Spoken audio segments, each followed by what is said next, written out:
YSRCP party అధికారంలో ఉన్నప్పుడు చంద్రబాబు నాయుడు గారి ఇంటి మీద దాడి జరిగింది. ఇంతకీ చంద్రబాబు నాయుడు గారి ఇంటి మీద దాడి చేయించింది ఎవరు?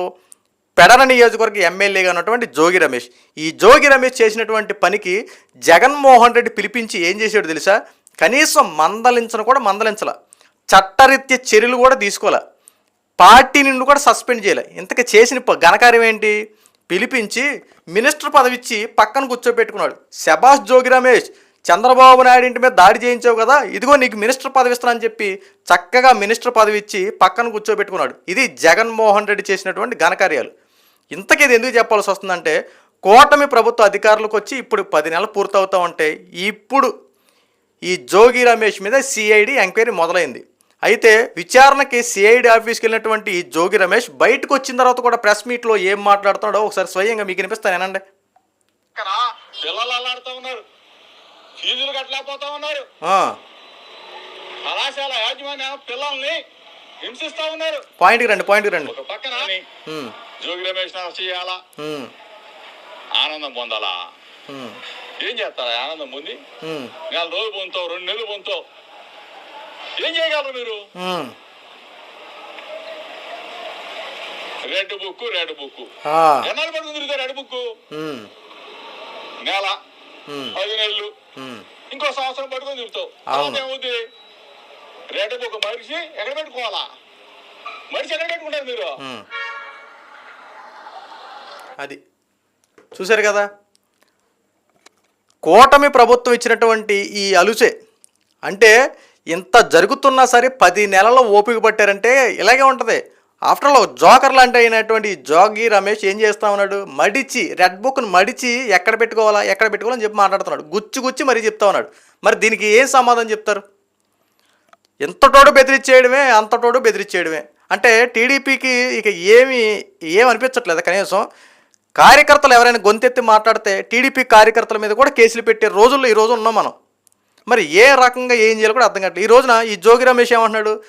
మడిచి ఎక్కడైనా పెట్టుకోండి అన్నట్టు ఇండైరెక్ట్గా మాట్లాడుతున్నాడు. రెడ్ బుక్ అరెస్ట్ చేసుకోండి, 2 నెలలు పెడతారేమో, 3 నెలలు జైల్లో పెడతారేమో, తర్వాత ఏం చేస్తారు? ఏం చేయలేరు. రేపొద్దున అధికారం మాది, ఏమైనా చేయగలని చెప్పి మాట్లాడుతున్నాడు.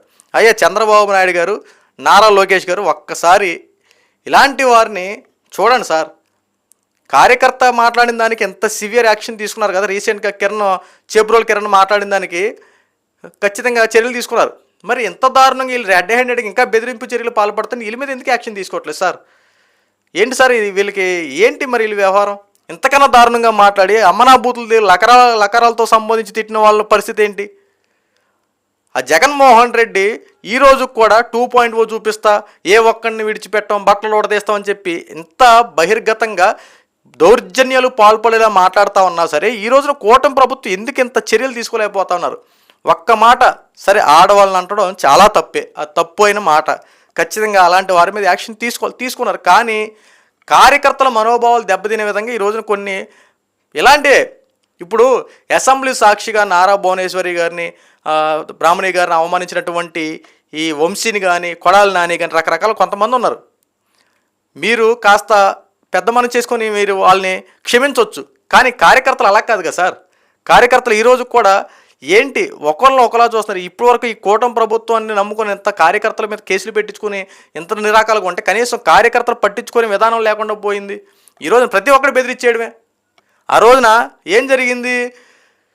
ఈ జోగి రమేష్ చంద్రబాబు నాయుడు గారి ఇంటి మీద దాడి చేస్తానికి వెళ్తే అక్కడ అడ్డుగా వచ్చినటువంటి కార్యకర్తలు వాళ్ళని అడ్డుకుంటే ఈ జోగి రమేష్ కొంతమంది కలిసి ఏం చేశారు? ఆ అడ్డొచ్చినటువంటి కార్యకర్తల మీద కేసులు బనాయించారు.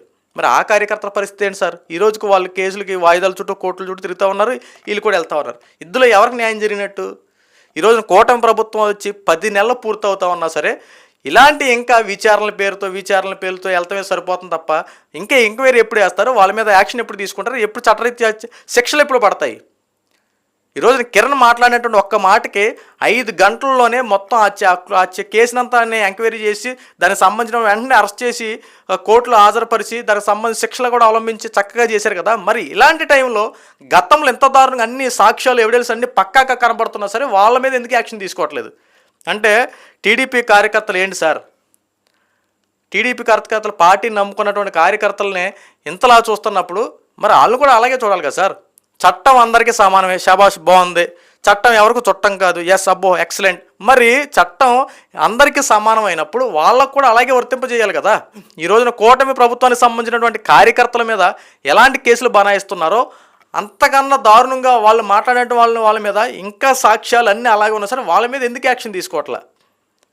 ప్రతి కార్యకర్తలు ఈరోజు గొంతెత్తి ఇదే మాట్లాడుతున్నారు సార్. ఈ జోగి రమేష్ ఏం మాట్లాడుతూ ఉన్నాడు? తప్పు చేసి కూడా ఇంత దారుణంగా వ్యవహరించినటువంటి ఈ జోగి రమేష్ కూడా ఈ రోజున రెడ్ బుక్ ఏం చేస్తారు, ఏం చెందుతారని మాట్లాడుతూ ఉన్నారు. అంటే వైఎస్ఆర్సీపీ పార్టీలో ఉన్నట్టు వాళ్ళు ఎంత స్ట్రాంగ్ ఉన్నారు సార్ చూడండి. వాళ్ళు తప్పు చేసేది వాళ్ళే, అనేసేది వాళ్ళే, మళ్ళీ వాళ్ళే రివర్స్లో మాట్లాడుతున్నారంటే మనం ఏం చేయాలి సార్? ఈరోజున పోలీస్ వ్యవస్థలు ఏం చేస్తూ ఉన్నాయి? ఇంత దారుణంగా మాట్లాడుతున్నటువంటి జోగి రమేష్ మీద ఎందుకు ఇంకా చర్యలు తీసుకోవట్లా? ఎంక్వైరీకి వెళ్ళాడు, సిఐడి ఎంక్వైరీకి వెళ్ళి అక్కడ అయిన తర్వాత బయటకు వచ్చి ప్రెస్ మీట్లో ఇంత దారుణంగా మాట్లాడుతున్నాడంటే మరి లోన ఎంక్వైరీ ఏ రకంగా జరిగిందో మనం ఊహించుకోవచ్చు. అంత పాజిటివ్గా జరిగిందో నెగిటివ్గా జరిగిందో ఆ ప్రెస్ మీట్ అన్న ప్రతి ఒక్కరికి అర్థమవుతూ ఉంటుంది. ఎందుకంటే లోన ఏమీ లేదు మ్యాటర్. అక్కడ బయటకు వచ్చి ఇంత దారుణంగా మాట్లాడుతున్నాడంటే విషయం లోన ఏం జరగలేదు నాకు అర్థం.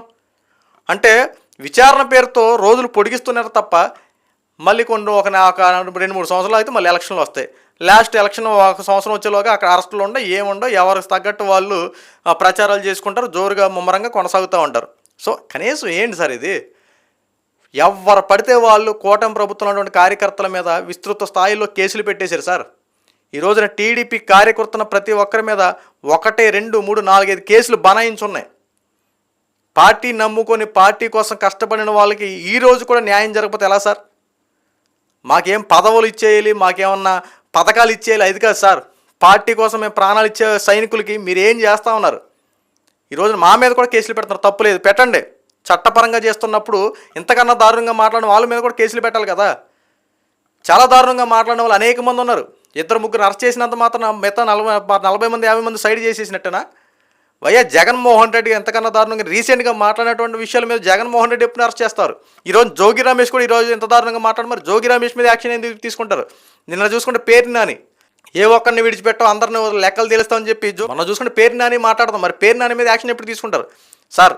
కూటమి ప్రభుత్వం మీద ఈ రోజున ఎంతమంది ఎవరైతే మాట్లాడతాం వాళ్ళందరి మీద యాక్షన్ తీసుకోండి.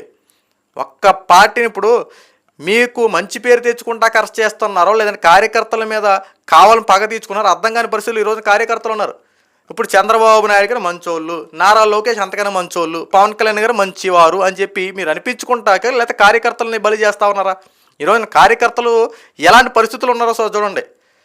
కిరణ్ తప్పే మాట్లాడింది, 100% తప్పే, మేము ఒప్పుకుంటాం. కానీ ఏం చేశాడు సార్? ఆయన తిట్టాడు, ఏదో అతను ఏదో ఆల్కైదా ఉగ్రవాదిలాగా లేదా అంతర్జాతీయ క్రిమినల్ లాగా అది పెట్టడం ఏంటి సార్? అది ఇప్పుడు ఆయన మొహం అందరూ తెలిసిన వ్యక్తిగా తీసుకెళ్ళి చూపించండి. మరి ఆ పోలీసులు చేసిన పని ఏంటి? తప్పు చేశాడు, అందరూ తెలుసు, క్షమాపణ కూడా చెప్పాడు. ఇంకా దాని గురించి ఇక బహిర్గతంగా మీరు అన్ని సెక్షన్లు వేసినప్పుడు మనకి మళ్ళీ మాస్క్ కట్టడం అవన్నీ కట్టడం అంత అవసరమా? ఆ గోని సంచి అది పెట్టడం, ఆ మైనింగ్ కవర్ పెట్టి ఇలా కళ్ళు తీసి పెట్టడం ఎన్న అవసరమా? ఎందుకు?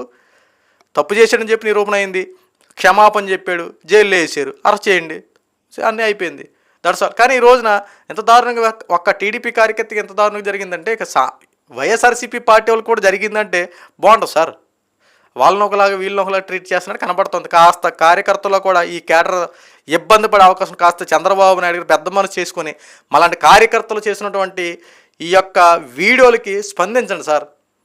మీ వెనక మేము కూడా ఎంతలా పోరాడుతున్నాం, మా వంతు మేము పార్టీ కోసం ఎంత కృషి చేస్తున్నాం ఒకసారి మా కృషిని కూడా గుర్తెరగండి సార్. ఒక మాట తప్పుగా మాట్లాడి చేసుకుని క్షమించండి. ఏంటి శిక్షలేని తప్పులేదు, ఇంతకన్నా దారుణమైన శిక్షలేని. కానీ మిమ్మల్ని అన్న మీ కుటుంబానన్నా మీరు ఊరుకోవచ్చాం, కానీ కార్యకర్తలు ఊరుకోరు సార్. పార్టీనన్నా పార్టీలు ధ్వంసం చేసిన వాళ్ళన్నా ఎవరు ఊరుకుంటారు సార్? మీరు ఊరుకుంటారేమో కానీ పార్టీ కార్యకర్తలు ఊరుకునే పరిస్థితులు లేరు సార్. ఈ రోజున మేము గొంతెత్తి మాట్లాడుతున్నామంటే ఆ పార్టీ మీద ఉన్నటువంటి గౌరవంతో, మీ మీద ఉన్నటువంటి నమ్మకంతో, మీరు మా పట్ల వ్యవహరిస్తున్న తీరుతో, మీ మీద గౌరవంతో ఆ నమ్మకాన్ని నిలబెట్టుకుని మీకోసం మేము ఎనమల నుండి పోరాడుతున్నాం సార్. మా పోరాటాన్ని ఒకసారి గుర్తించి మాకు అండగా ఉండండి.